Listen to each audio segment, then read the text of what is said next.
I'm here with Alexander Mercouris, editor-in-chief of the Duran. Alexander, let's take a look at what's going on in Montenegro. And there is more tensions rising once again in the Balkans. And this is about a law in Montenegro that says that religious communities will need to prove property ownership from before 1918, when predominantly Orthodox Christian Montenegro joined the kingdom of Serbs, Croats, and Slovenes, the predecessor of what was Yugoslavia. And there are protests hitting the streets in Serbia, in Belgrade, in Montenegro, because they feel this may be a pretext to confiscate land owned by the Serbian Orthodox Church. So Alexander, get into this story. To answer your question, it is a pretext to seize property owned by the Orthodox Church. I mean, I've no doubt about this. I mean, the other thing that the officials say they're not using it. Just to be clear, I know that. Montenegro officials say they're not. Just to be clear, Montenegro officials are denying this. But you see, the key point to make here is that you correctly identified it as the Serbian Orthodox Church.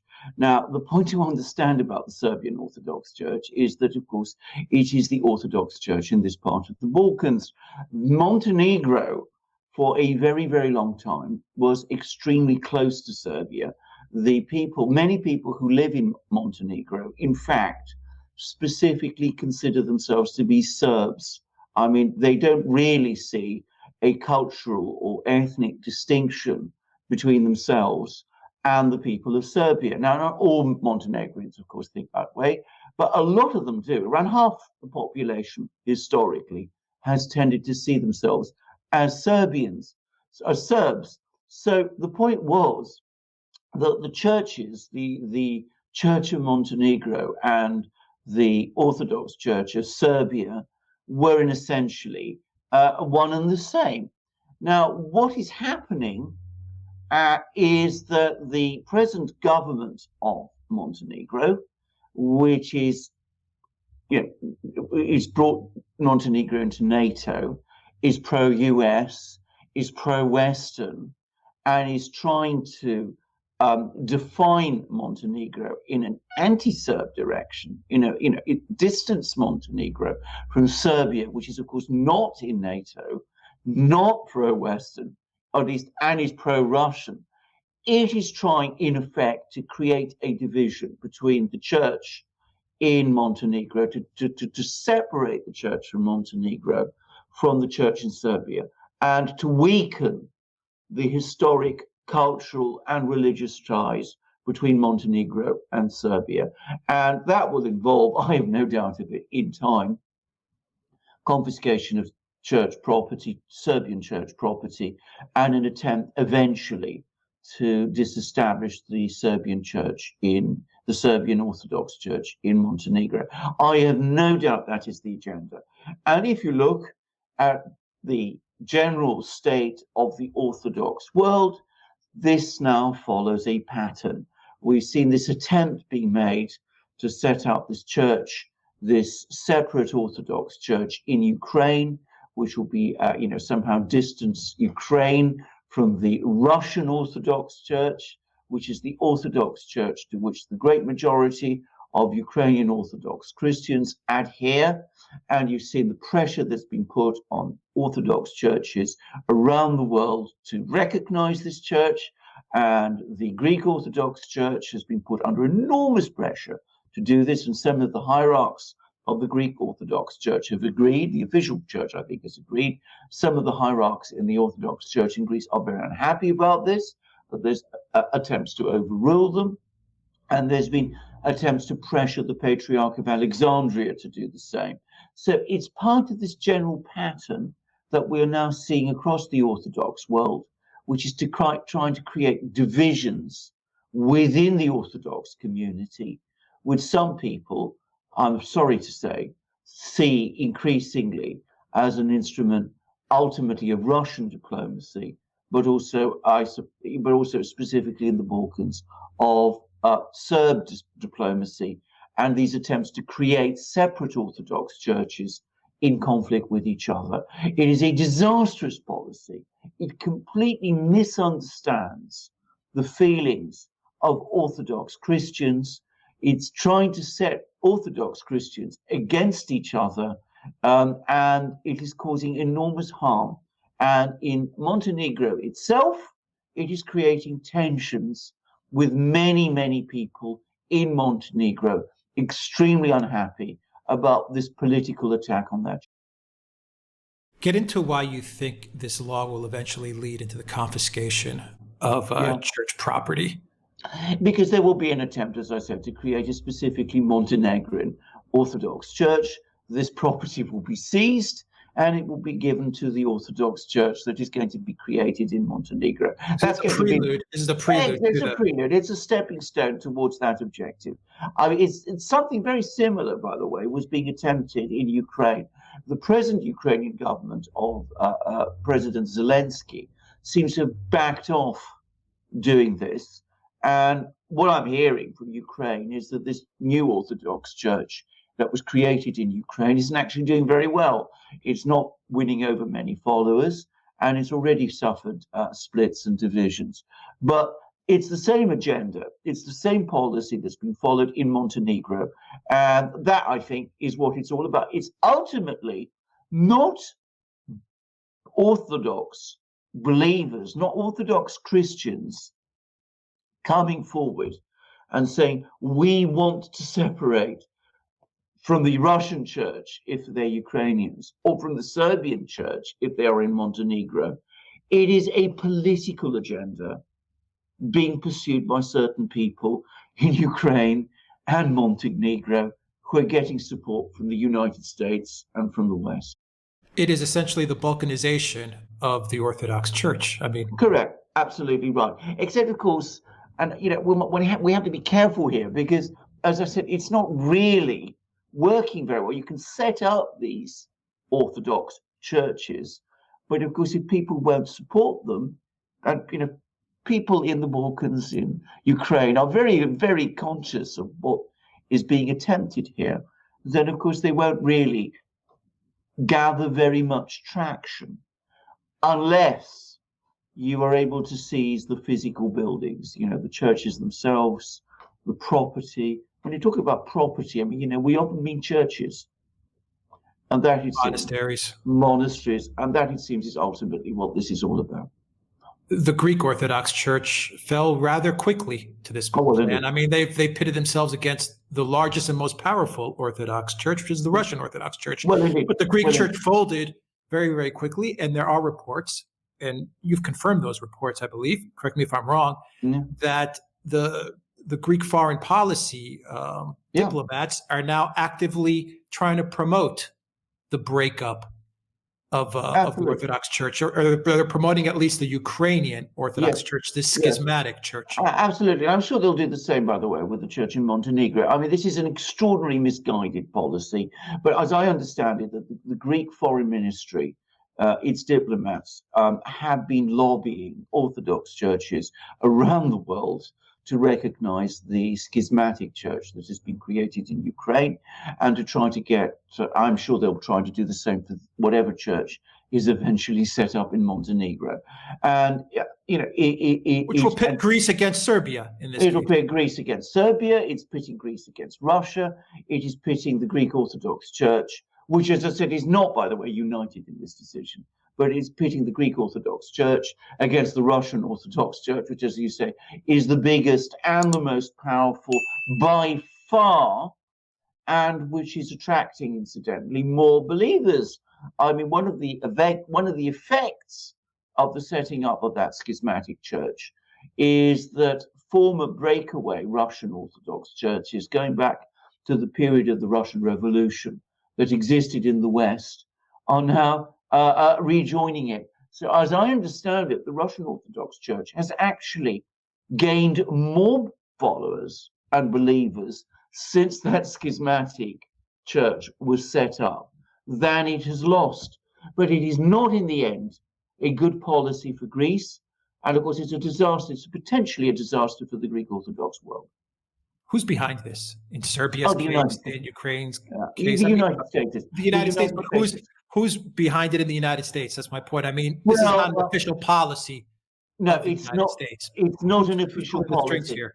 But I saw it. I saw it coming about 2 years ago. There was an extraordinary article, not an article, a report that was produced by a group of U.S. senators, in which they specifically identified the Russian Orthodox Church as, an element of Russian soft power and Russian diplomacy, and they made the Orthodox Church appear into a really sinister and dangerous institution, which, by the way, is a complete misunderstanding of what the Russian Orthodox Church is and how it works. But then, since when did the United States really understand Russia and Russian Orthodoxy? But clearly, that, for me, was the starting point. This was an agenda that was being followed within, would probably, I suspect, arose from this report, was picked up by the usual bunch of hardliners in the National Security Council and in the State Department. They then promoted it. Jeffrey Pyatt, the US ambassador in Athens, is an enthusiast for it. And of course, they've been leaning on various Balkan governments to adopt it also. And that's where it's come. So that's where it is. So that's where it originates from. It originates with these very hardline, anti-Russian hardliners in the United States. And finally, Alexander, if they do implement this law and Montenegro does eventually begin to seize land of the Serbian Orthodox Church, what happens then? Well, it threatens to destabilize Montenegro. I mean, the government, there, to be very clear, Montenegro is a NATO. Absolutely, Montenegro is a NATO country, but it's in the Balkans, and it is a fundamental fallacy. By the way, I've often seen it expressed that bringing countries into NATO somehow stabilizes them. It doesn't. I mean, we are looking at a potential crisis in Montenegro going further down the line. I mean, far better to leave this whole situation alone. But some people cannot leave alone. So it threatens the internal stability of Montenegro and ultimately of the Balkans, because people in Serbia, including many people in Serbia who are not particularly religious, will of course see this as an attack on their identity, as will many people in Montenegro. So it is something that threatens greater destabilization within the Balkans. But there is this policy that NATO and the European Union also have been following in the Balkans, which is to try to limit Russian influence as they see it, limit Serbian influence as they also see it, and that means attacking the Orthodox Church. They don't understand the Balkans. I've said this many times. They don't understand Orthodoxy. What they're doing is sowing the dragons. Yeah, it's another soft power attack on Serbia, is it not? Well, exactly. You said leave them alone. They can't leave Serbia alone. They can't leave. They can't leave. They don't know when to leave alone. But I mean, they just as they did in Ukraine. I mean, can I just say, I as I understand it, I've got people who know Ukraine. The attack on the Orthodox Church in Ukraine was one of the things that galvanized people in Ukraine to vote against Petro Poroshenko. I mean, it actually hardened opposition to the Maidan regime in Ukraine, and was one of the things that helped Zelensky win the presidency and helped the more Russophile parties in the East to do as well as they did in the Ukrainian parliamentary elections. So it was a misguided policy from every point of view.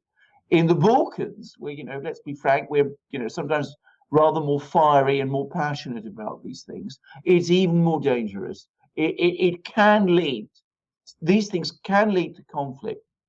People are very familiar in the Balkans with the persecution of their churches. If you go to places like Bulgaria, for example, you will find Orthodox churches that are built half underground, because that was the law that the Ottoman authorities imposed to try to control the Orthodox Church in Bulgaria. So people feel very attached to their churches there, even if they're not particularly devout Christians. But that's the Balkans. And as I said, I don't think Jeffrey Pyatt understands this. I'm sure those senators in Washington don't understand it. I doubt those people in the State Department understand it either. And when it all blows up, what they will do, predictably, is they'll blame the Russians. They won't accept or understand that it was they themselves who, as I said, have sown the dragon's teeth. All right, Alexander Mercouris, editor-in-chief of the Duran. Thank you very much, guys. If you like this video, click on the subscribe button down below. Click on that notifications bell to make sure you get notifications every time we publish a video. And also go to Soundcloud and iTunes to get an audio copy of this video as well. Patreon, PayPal, and Subscribestar. Donate to us on those platforms. Your donation really helps us out a lot. And download the Telegram app where we post everything that's going on in the Duran community, including our DRN20 discount, which is still running. And when you purchase one of our 2 new ebooks, or any of our 4 total ebooks, we will donate 100% of those proceeds to the NSW Rural Fire Services in Australia that are fighting the terrible fires there as well. Alexander. Indeed, sir. I mean, this is a huge subject. It's a massive story. Apparently, something like I was reading, 1 billion animal life have died in these fires. Some of them horribly. Apparently, koala bears, which is this iconic creature from Australia, almost its mascot, if you like, they are now in serious risk of complete extinction, which seems astonishing. So this is a huge event, but we have been challenged by it at the Duran because it is so outside our normal range of commentary. We're not really people who deal with these kind of disasters. We deal with geopolitical affairs. We deal with politics, internal politics of the United States. We look at the legal issues that often underpin those policies or those crises. We look also at economics quite a lot. But this kind of story, huge story as it is, we can't really cover. At the same time, we can't ignore it because it is so enormous. So we thought, what would we do? And Alex came up with this idea, which we all enthusiastically endorsed. We've learned since we started this this project of donating the proceeds of our books to this fund that supports the firefighters. We discovered that most of them are actually volunteers. So this is our way of supporting those firefighters and if you like, covering the story in the best way that we can. And it's a good cause. It deserves support, but our books also deserve reading. We did very good books on Russiagate and on Brexit, and we did an absolutely outstanding book, I think, on Ukrainegate, this extraordinary scandal that isn't really a scandal, and on the Epstein story, which is a scandal, which, unlike Ukrainegate, isn't being covered. So that's why we have published those books. And can I repeat again, you can find them on our store, and every dollar that we make on them, every dollar or euro, goes directly to support the firefighters in Australia. So you won't just find our ebooks on our store, you'll also find all our other merchandise, our famous Duran magic mugs, like the one I'm drinking Yorkshire tea from at the moment. Yorkshire, in the sense that it's one of our counties in the north, they like to have their tea very strong there because it gets cold and wet.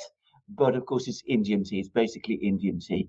And you've got all our magic mugs. We've got lots of them. We've also got the shirts that we all wear, 100% cotton, amazingly made, incredibly comfortable, short sleeved like the one I'm wearing now, long sleeved, if like ones I was wearing on the cold, icy slopes of the Alps where I was recently went skiing with my wife, or amazing polo shirts like you would want to wear at après ski if you do your après ski, which by the way I did, and it was great.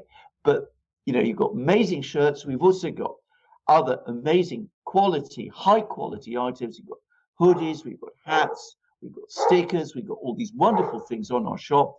DRN20, as Alex says, is the discount code. That discount is still running. You can hear from my dog how enthusiastic he is about all of these items.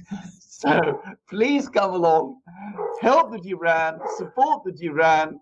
You can find all these things in our shop. You can support the firefighters too. Alex will tell you how to do it. Just go to the duranshop.com, and in the description box down below, we have the links to all of these great services and charities. Alexander Mercouris, Editor-in-Chief of the Duran, thank you very much. Until next time, everybody, take care.